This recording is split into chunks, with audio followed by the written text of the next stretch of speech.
12 soļi ceļā pie sevis.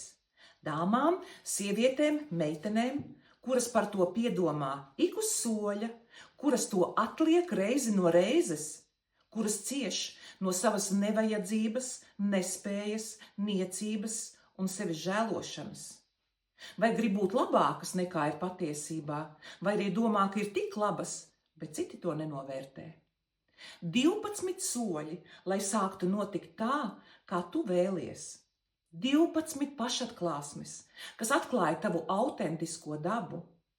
12 transformācijas, lai piedzīvotu savu patieso es. 12 soļi, lai apzinātos sevi, sāktu pieņemt, mīlēt sevi un piedzīvot katru dienu kā brīnumu. Piesakies bezmaksas webināram un uzzini, kādi motivējoši, iedzimti aspekti tevī jau dzīvo. Kādas ir tavas stiprās un vājās puses, kas nāk līdzi no tava ģenētiskā koda?